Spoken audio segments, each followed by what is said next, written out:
Good evening, everyone. Welcome to Power Hour. It's my great pleasure to have our fantastic nutritionist, Isha Patel, back with me today. Thank you, Isha, for joining me.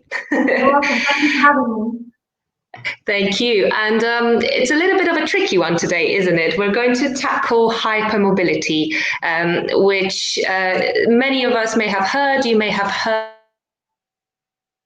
about it in a form as double jointed, or being the star of the yoga classes and going way beyond the ranges of motion of other people.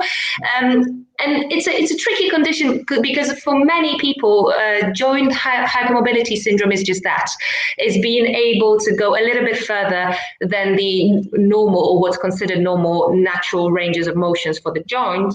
And for years, especially for people that are quite used to that or use it to their advantage in their day-to-day life, so for gymnasts, ballet dancers, it can be actually a useful tool and can help them progress in their careers.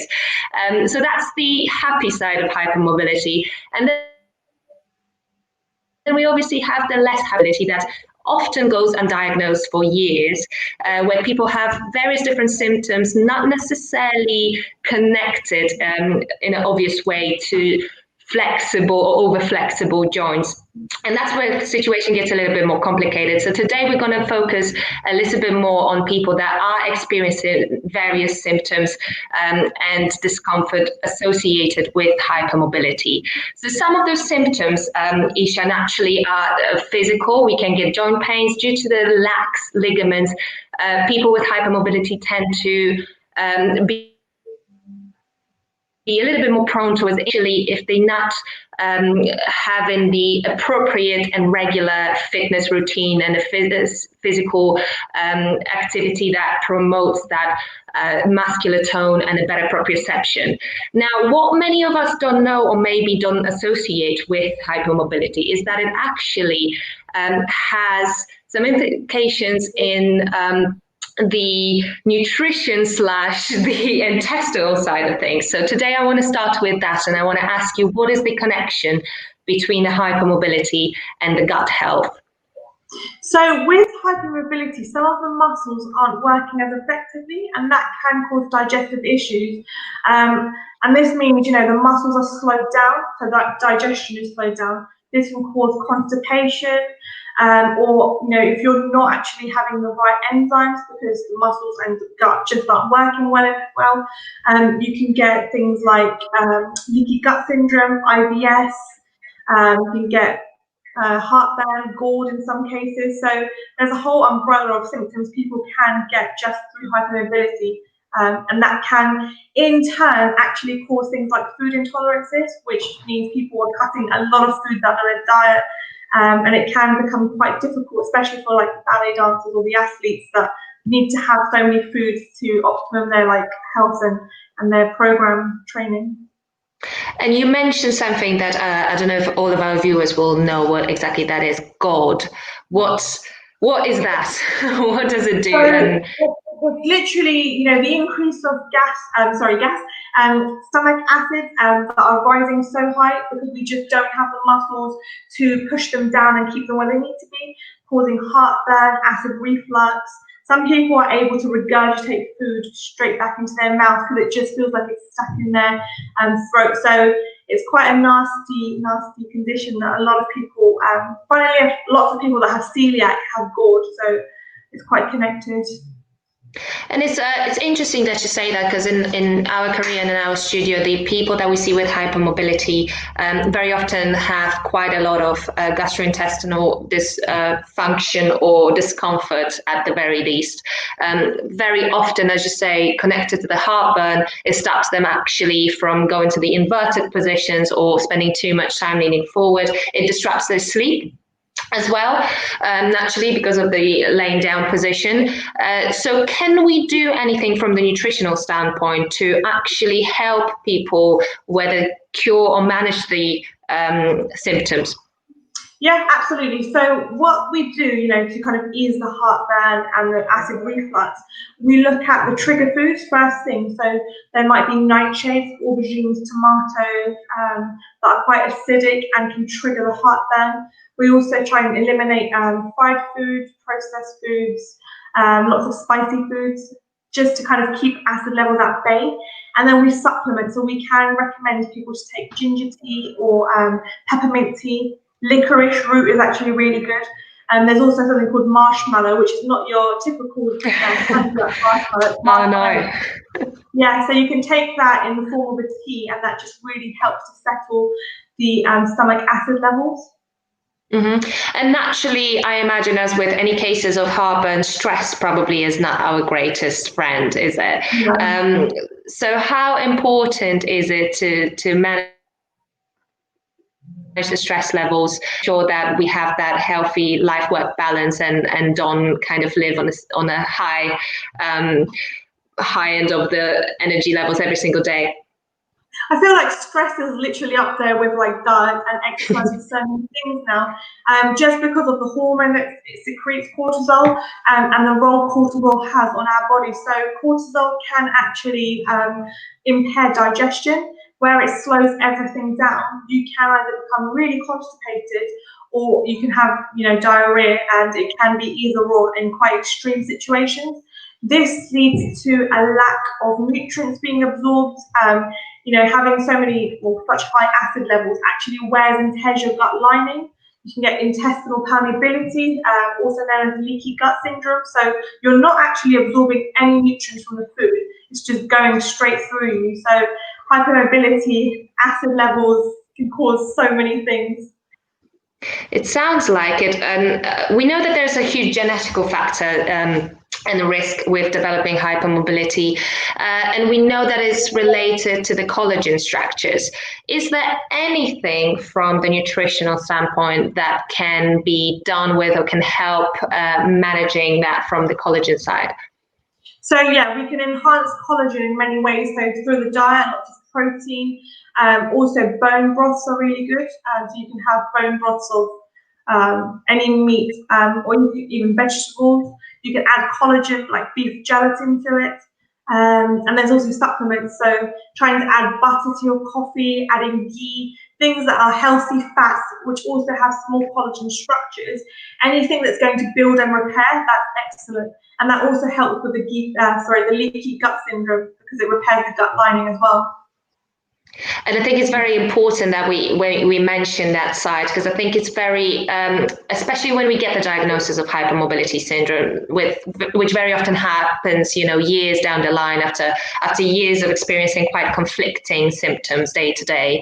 The first thing, or the first person we tend to be referred to see is a physiotherapist. And naturally, some people are more experienced with working with hypermobile clients, and some are a little bit less experienced. We see a lot of clients that tend to be stuck with their physiotherapist. So they always stay in the rehab, very physical, musculoskeletal side of things, and they don't tend to look at the hypermobility from a bigger, broader perspective, which is long-term management for physical activity, not just isolated, controlled exercises. And naturally, obviously, as we can hear right now, the huge world of nutrition that can make all the difference. Is it fair to say that managing it just from the musculoskeletal side of things take you as far? I would say no, because health is holistic. We have to look at it in a 360 approach. Of course, what they're putting in their body is going to have a huge impact on how they are performing in their physio sessions. So if they're not performing as well, I think it's really important to kind of discover or investigate into why, particularly looking at what they're eating, or if they kind of can't move, ask them how, have you had bowel movements, or are you having too many bowel movements? Just assessing what's going on. If they are bloated, figure out why that is. Do they have any food intolerances because of the acid reflux? So investigating, asking little questions or little signs in their sessions is really key. I guess, everything is a 360. So nutrition, exercise, and physio is a really key component. And a big part from the physical side of things is to ensure that we're working on the muscle tone and the muscle strengthening. So trying to build the muscle mass, which we know that people with hypermobility tend to have problems with. They either struggle with recruiting new muscle fibers or simply just having a harder time because of the discomfort associated with working out. For many people, it tends to be quite off-putting to keep up the regular routine or to intensities needed to fully increase the muscle mass in their bodies. So from the nutrition side, obviously, whenever we try to build muscle, there's a huge emphasis put on the adequate amount of protein in our diet. Would you say it's a similar thing with hypermobility? Yeah, so we are, aiming to repair muscles or improve movement. So yeah, protein is essential, but also we should look at the amount of healthy fats they're eating. So I feel like they go in hand together for hypermobility, particularly because you're looking to reduce the inflammation which is causing the symptoms within the lack of or the range of movements. So healthy fats are just as important as well as protein when we're looking at hypermobility. And are there any other key nutrients or micronutrients that we should be supplementing, or is it very individual and on a case-by-case basis? I feel like with hypermobility, it's such a kind of broad condition, and people have different symptoms, so it is individual based. One of the key ones, I guess, would be collagen. And then you can always supplement with vitamin D and vitamin K because they go in hand together. And then also fish oils. That's just the generic supplement people should be having. It varies with energy levels or bowel movement and things. Yeah. That's really important. I think it's really important from a physical side of things. And one thing that we see quite often is people often either being discouraged from working out, or just simply have not how to move on from that initial stages of rehab to a more day-to-day approach to physical activity. There are various different points that we're looking at when it comes to management of people with hypermobility. One of the key things is improving a person's balance and proprioception. So proprioception, if for anyone who is quite confused with that word because it's quite a hot topic, it's nothing else but your body's ability to know where your joints are in space without you having to look at them. So in a nutshell, if you were to close your eyes, the ability of your body to know where your joints are and what they're doing and where they sit in space is something that seems loads of us, but something that naturally people with hypermobility, due to the lax ligaments and due to that higher ranges of motion, struggle with. So before you even attempt to build the muscle mass or you focus on, increasing the strength, you actually are working on building that proprioception for many different reasons. And one of them being is to avoid a person getting injured.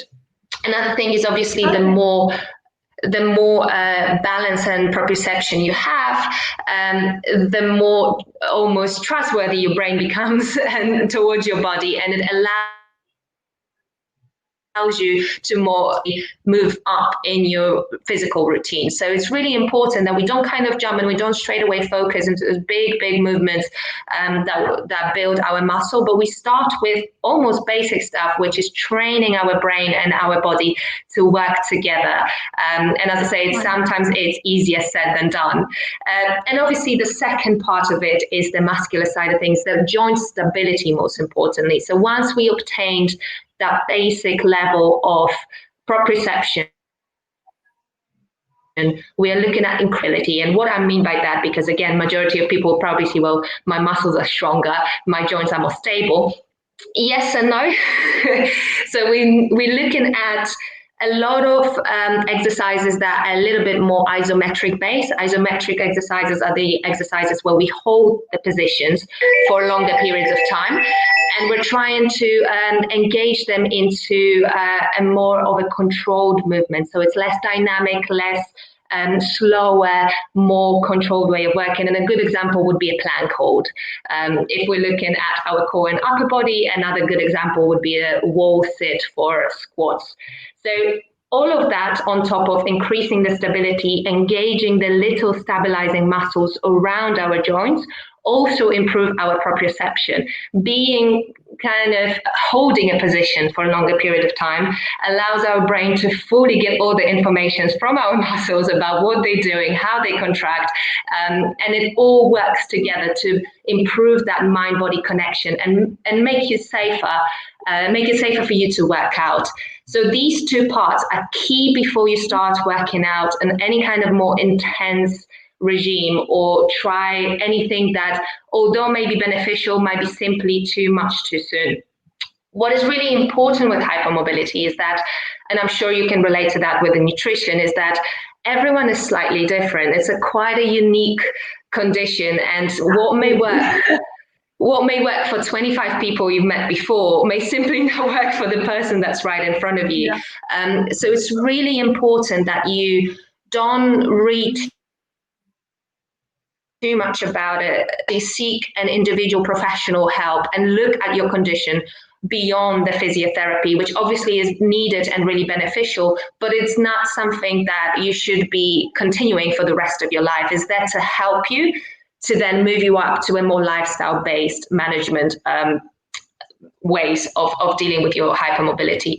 So your principles are to increase the proprioception and balance, increase the muscular stability, and only then, if your body starts becoming better at recovering and you're managing your symptoms, which obviously nutrition would be hugely beneficial for, is to move up a notch and increase the amount of other, a little bit more challenging fitness-based or physical activities. Now, the one thing that I would say is that the hypermobility tends to affect younger people. Naturally, with age, our joints become a little bit stiffer. So very often people that were diagnosed with hypermobility tend to, almost as they get older. I think it's important to also know that there is the general joint hypermobility syndromes, and there are heavier conditions like Ehlers-Danlos syndromes will stay with you for the rest of your life, and they would need to be managed slightly differently. If you're diagnosed with general benign hypermobile syndrome, it is something that most likely will get better as you get older. So that's one condition that probably gets better as you get older. So I think from the physical standpoint, this is as much of a general advice as I can give. From the nutritional standpoint, are we missing anything? Is there anything else that we need to know? I guess it's just to reduce, the pro-inflammatory foods that you're having, and also the lifestyle. So reduce your stress, reduce the amount of sugars and processed foods because they're inflammatory, and it can cause inflammatory reactions in the body. People that have hypermobility, their immune system is already impaired because of the markers that are kind of going up and down. So by reducing that, you are also just managing the immune markers.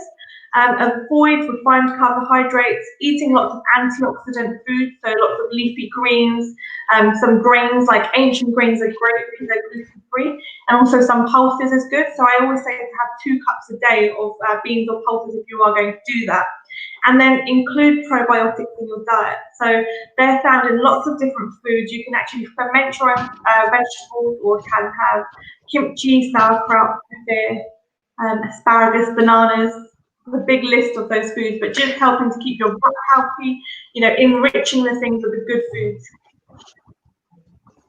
And I know we always harp on the gut health, but I think it's really, really important for everyone to understand that if you're not fully absorbing the nutrients, you're generally just putting, especially if you're taking supplements, you're putting your money down the drain. So it's really important to look at it from saying what your body can actually process and what you're getting out of it before even looking at supplements. And as always, I think what's important, diet, lifestyle first before supplements. I think that's always a fair routine for all of us. Isha. Yes, sorry. Was that, sorry? Oh yeah, so just one way to tell, if you are putting your money in supplements down the drain, is after taking it, how quickly do you have a bowel movement, or how quickly do you need to urinate? If it's quite instantly, or within the couple, like first 2 hours, you are really much wasting your supplements.